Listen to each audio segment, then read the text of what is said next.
प्राचीन भारत अपने ज्ञान के लिए समस्त विश्व में प्रसिद्ध रहा है। यहाँ न केवल भारत के अपितु विदेशों से भी विद्यार्थी विभिन्न विषयों की शिक्षा प्राप्त करने के उद्देश्य से आते थे।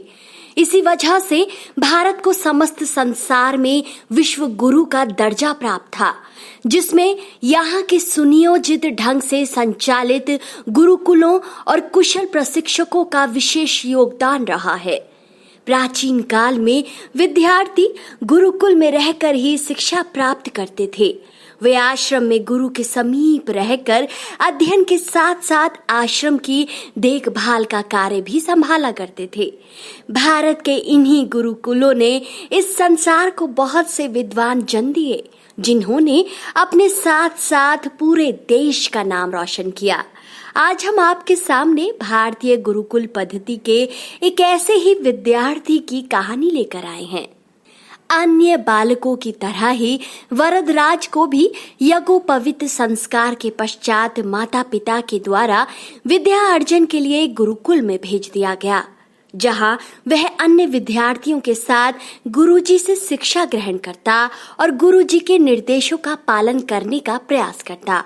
परंतु पढ़ाई में मन न लगने के कारण गुरुजी के द्वारा पढ़ाए गए पाठ उसे याद नहीं होते, जिसके कारण वह समूह के अन्य विद्यार्थियों से काफी पीछे छूट गया।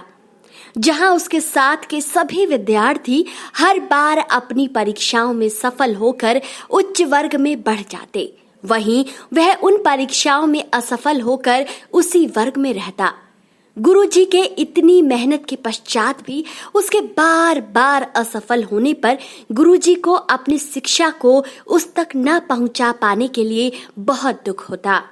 वरदराज को बार बार अनुत्तीर्ण होता देख एक सुबह दुखी मन से गुरुजी ने उसे गुरुकुल छोड़कर घर वापस चले जाने का आदेश दिया।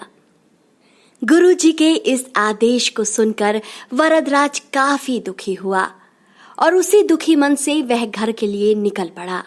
सुबह से निकले वरदराज पर जब दोपहर की धूप पड़ी तो उसकी अकुलाहट में और भी वृद्धि हो गई।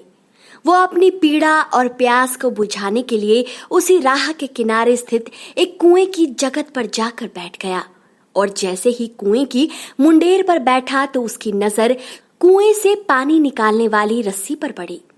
रस्सी के एक मुहाने पर बाल्टी बंधी हुई थी और रस्सी एक चक्री की सहायता से दीवार से टकराते हुए कुएं के अंदर जाती थी।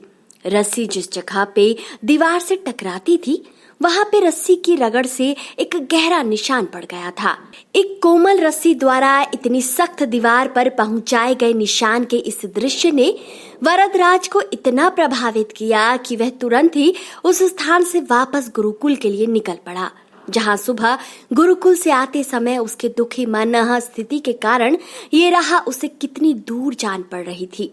अब वापस लौटते समय उसके मुख पे एक अलग ही तेज प्रकाशित था। अब उसे ये रास्ता काफी सुगम और छोटा प्रतीत होने लगा। कुएं की उस घटना ने उसे उसके जीवन का असली पथ प्रदर्शित कर दिया था। उसे गुरुकुल वापस लौटा दे गुरुजी और सभी विद्यार्थियों को बड़ा आश्चर्य हुआ। गुरुजी ने उससे उसके वापस लौटने का कारण जानना चाहा, जिसके उत्तर में वरदराज ने गुरुजी को कुएं पर घटी घटना को बताते हुए कहा कि गुरुजी, अपने प्रयास से जब एक कोमल सी रस्सी भी किसी कठोर पत्थर में निशान डाल सकती है, तो मैं भी तो अपने कठिन प्रयास से इस विद्या को प्राप्त कर सकता हूँ। वरदराज का विश्वास और तेज उसके मुख पे अब साफ दिखाई दे रहा था। गुरुजी भी उसके इस बदलाव को समझ गए थे। उन्होंने फिर से उसे गुरुकुल में शिक्षा देनी प्रारंभ कर दी। विद्या अर्जन के पश्चात यही वरदराज संस्कृत के प्रकांड विद्वान हुए। उन्होंने अपने गुरु भट्टोजी दीक्षित जी की सिद्धांत कौमुदी पर आधारित 3 ग्रंथ, मध्य सिद्धांत कौमुदी, लघु सिद्धांत कौमुदी तथा सार कौमुदी की रचना की। तो दोस्तों, आशा करते हैं आपको ये कहानी पसंद आई होगी। अगर आपको ये वीडियो पसंद आया है तो जरूर अपनी राय दीजिए और वीडियो को ज्यादा से ज्यादा शेयर कीजिए।